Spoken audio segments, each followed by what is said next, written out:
got done watching all 6 episodes early for the Daryl Dixon show. This is, of course, the second Walking Dead spinoff. I got a lot to talk about today. Of course, this will contain no spoilers. They're going to be pretty vague. I know you Walking Dead fans can be pretty stern with spoilers, but what is this show about? It takes place a couple years after the finale of The Walking Dead, and Daryl washes ashore in France, where the origin of the zombie virus had happened, and struggles to piece together how he got there and why. The series tracks his journey across a broken but resilient France as he hopes to find a way back home, as he makes the journey through the connections he forms along the way complicate his ultimate plan. Now, I got a lot to say about this show, but just as a little bit of background context, my channel really much started with The Walking Dead. I used to review every episode of this show, and while no one watched those reviews, that's okay, because it was the early days of this channel, I really still love this show. This is one of my favorite shows of all time. I know it's had its ups and downs, and there's been some very peak moments and some very downer moments, but when the show ended, they had already announced these spin-offs, and I kind of rolled my eyes at all of them besides the Rick and Michonne one. That's the only one I've ever actually really cared to see. And, well, the Dead City one, I did get to see the entire thing of it, and I thought it was pretty damn good. I think it's actually up there with some of the better overall seasons of The Walking Dead, and I'm really happy that each of these seasons so far have only been 6 episodes. I'm glad that it's not dragged out. I'm glad that it really feels that there's no filler. That's probably my biggest pro to both of these series, but Dead City I thought was great. I thought a lot of the side characters in there were honestly very forgettable, but everything between Negan and Maggie were fantastic. I loved the development between both of them, and specifically what it does for both their characters, and I really like where it ended up by the ending of that. Don't know really on a season 2. I felt like you could have done everything you needed to in a season 1, but they've announced a season 2 for that, as well as they've announced a season 2 for Daryl Dixon as well. So, with that said, let's start with the pros, because I did find this to be a good series. I think Dead City and Daryl Dixon are pretty much on par with one another. If you like the character of Daryl Dixon, you're going to enjoy the show. If you were honestly just over The Walking Dead, this isn't going to really swing you back, but if you want more of this world, that's exactly what you're getting here. And it's kind of the same thing with Dead City. If you like Maggie and Negan, you'll like that spinoff as well. And with Daryl Dixon, starting with my pros, flat out, like I mentioned, 6 episodes, nearly perfect for the pacing of this. Nothing ever felt like filler. It all felt like killer going through. If anything, I actually think at least an additional episode would have really actually furthered out certain aspects of this. We'll talk about that when we get to my issues. But overall, I like that they're keeping it with the 6 and that it really much just falters through and pushes us through the entire story. Of course, you know Norman Reedus is going to be great as Daryl Dixon. I think this show actually establishes that Daryl Dixon is the biggest badass in the entire Walking Dead franchise. Yes, Rick is also pretty badass as well. Michonne, Negan, you can go through the entire list, but I think this show definitively shows that, specifically because of one zombie showdown towards the last episode. It's just awesome, and I love that, and I actually really liked a lot of the action sequences in here. This is for me, an actually heavier action show than I expected, but you get a lot of that with Daryl Dixon, and again, he's awesome. He gets to use a lot of old school weapons, like one of those old school medieval weapons that has like the ball on it, it has all the spikes. I can't remember exactly what it's called, but he uses a lot of that, and it's pretty awesome. Another big pro to this series is I will actually say I thought the characters in this spinoff were a lot more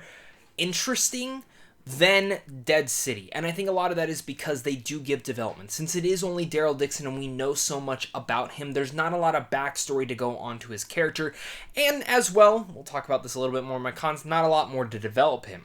But there are other characters in here that we do get introduced to, and I found that Clemence Posey, who plays Isabella in here, I thought she was fantastic. I honestly thought she was one of the best new characters that we've been introduced in The Walking Dead in quite a while, and her character development, her character arc, the twists and turns with her journey, thought that was great. Alongside a couple others that I don't want to necessarily get into since they're not on IMDb yet, so that kind of shows me that they haven't really displayed them yet within the show or the marketing, so I'm going to leave it at that.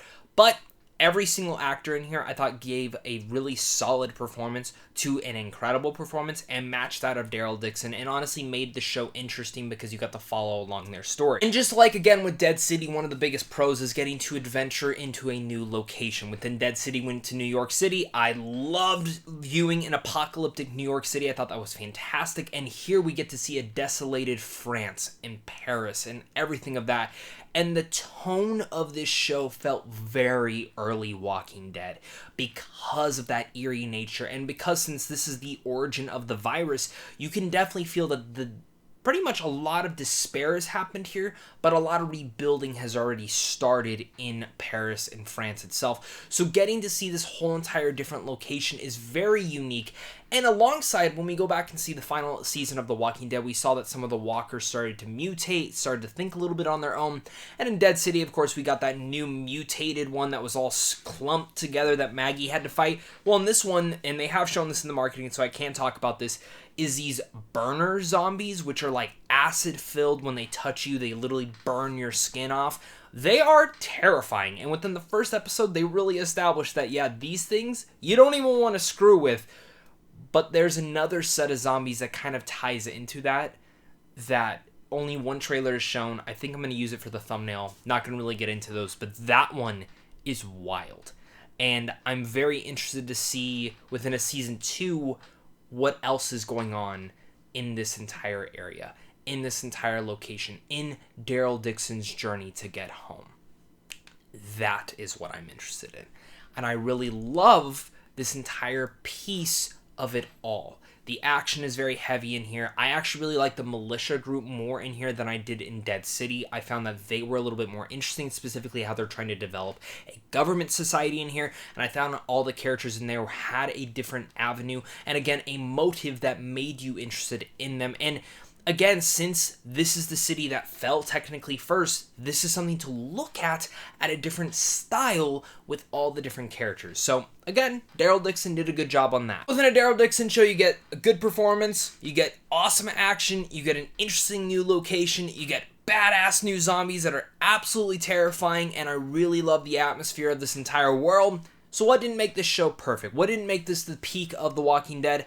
That happens to be with some of the character motivations. There are certain things that, again, I know this is only a season 1, season 2 might come along and fix some of these issues, but there's certain characters that make choices that I didn't really fully understand why they made those choices, nor do I fully feel involved with those.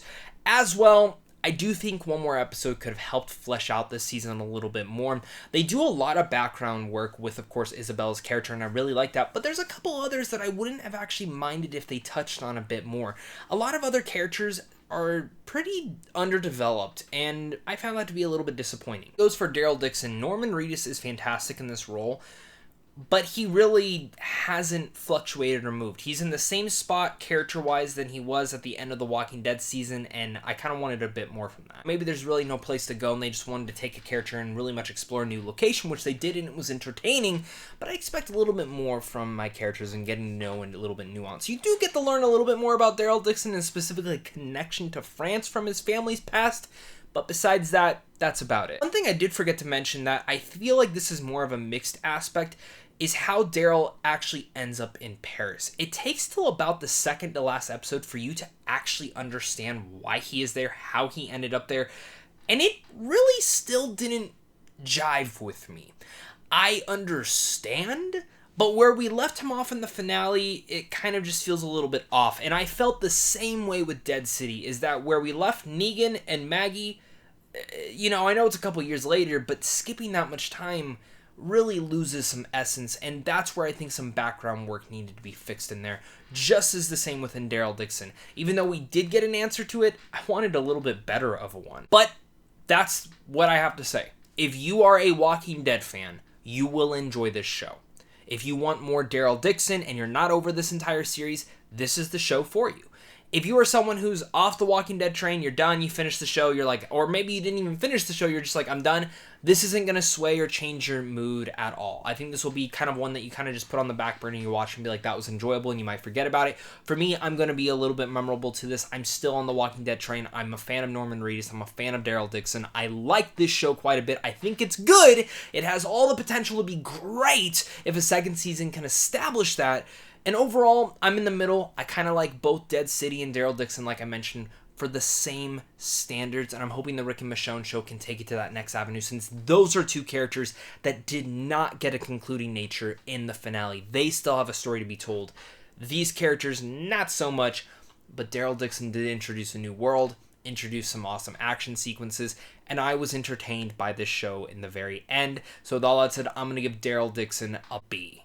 Thank you so much again, guys, for watching this. Make sure to leave your thoughts down below. Have you started watching the show yet once it premieres this week? Are you going to wait to binge it all at once? Thank you so much again for AMC for sending on over all the episodes early. I do very much appreciate it. So, of course, until next time, stay classy.